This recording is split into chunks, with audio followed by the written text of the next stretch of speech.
What I'd like for you to do right now, I want you to think about your dream, because I'm in a room full of dreamers. Think about your dream right now. I want you to think about it and envision it. Now, ladies and gentlemen, let me share something with you. I do not believe that any of us have dreams that were not given to us for the purpose of accomplishing those particular dreams. And I want to share something with you that has changed my life. I started out, as was indicated by Jack, it's very humble beginnings. I don't know what that dream is that you have. I don't care how far-fetched it might appear to be. I don't care how disappointing it might have been as you've been working toward that dream. But here's what I know, that dream that you're holding in your mind, that it's possible. Let's say that together, please. Say, it's possible. See, sometimes we can't say, I can do that. But what we can say, that it's possible that I can have my dream as we run toward it, as we work on it day in and day out. No one, ladies and gentlemen, could have convinced me when I started out just over 6 years ago working on my dream. And I want you to think about whatever your dream is, because I was willing to take a chance. And most people won't do that. Most of the people that you talk to try and bring them into the business, these are not risk takers. Most people have done all that they're ever going to do. They raise a family, they earn a living, and then they die. But people who are running toward their dreams, life has a special kind of meaning. And here's what I will share with you, that in the process of working on your dreams, you are going to incur a lot of disappointment, a lot of failure, a lot of pain, a lot of setbacks, a lot of defeats. But in the process of doing that, you will discover some things about yourself that you don't know right now. What you will realize is that you have greatness within you. What you'll realize is that you're more powerful than you can ever begin to imagine. What you will realize is that you're greater than your circumstances, that you don't have to go through life being a victim. As Jack indicated, I was born in Miami, Florida, in an area called Liberty City, in an abandoned building on a hard linoleum floor with my twin brother. We were 6 weeks of age. We were adopted. When I was in 5th grade, I was identified as EMR, labeled educable, mentally retarded, put back from the 5th grade into the 4th grade, and stayed in that category until I got out of high school. I don't have any college training, but I met a high school teacher who one day changed my life. I was waiting on another student, and when he came in, he said to me, young man, go to the board and write what I'm about to tell you. And I said, I can't do that, sir. He said, why not? I said, I'm not one of your students. He said, it doesn't matter, follow my directions now. I said, I can't do that, sir. He said, why not? I said, because I'm educable, mentally retarded. And he came from behind his desk and he looked at me. He said, don't ever say that again.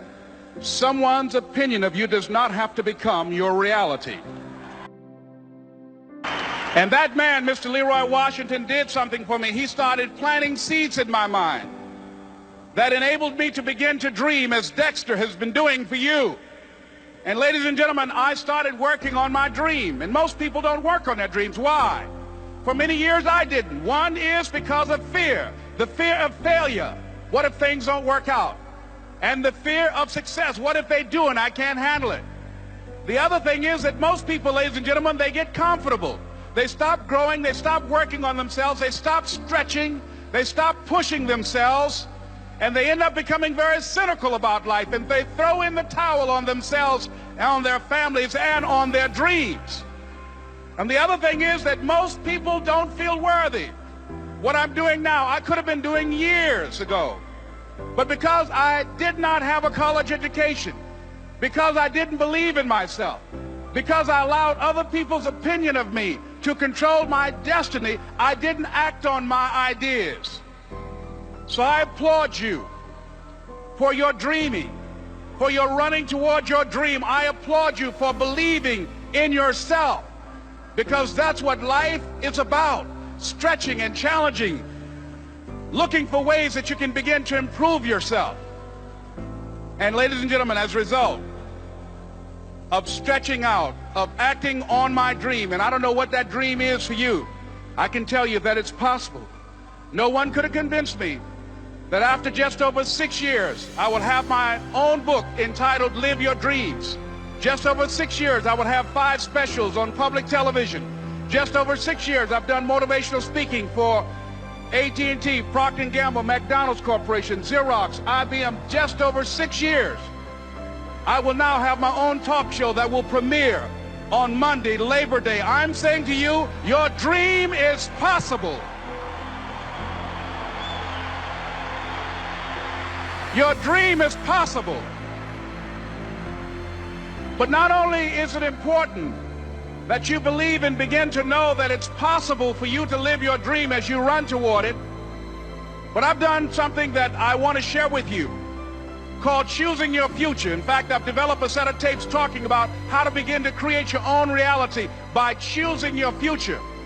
And not only is it important for you to know it's possible for you to choose your future, but it's necessary that you work on yourself, that you develop yourself. It's necessary that you get the energy drainers out of your life, people who don't want anything. It's necessary to know that everybody won't see it, that everybody won't join you, that everybody won't have the vision.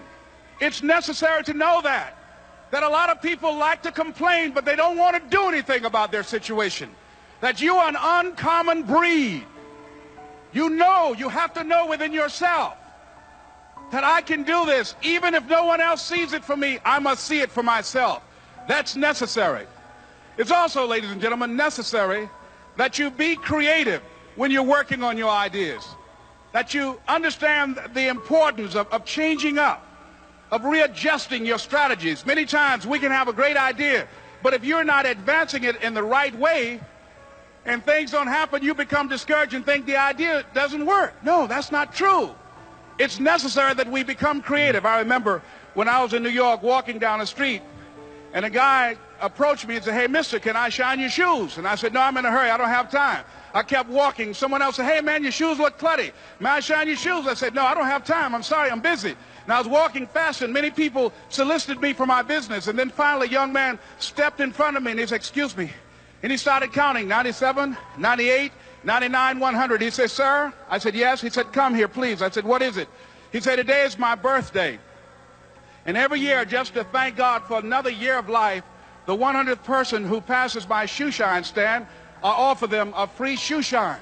Would you give me the honors?" I said, "Why, sure." I got up on the shoe shine stand, George, and I sat there, and he shined my shoes diligently.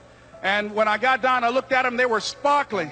And I was walking away, and I said, "Thank you." And I stopped. I said, "Excuse me, but how much do you usually charge?" He said, "Only $2. I said, "I tell you what, today's your birthday. Here's $5. Keep the change." He said, "Thank you." As I was walking away, looking in the opposite direction at other people coming, he started counting again. 97, 98, 99, 100.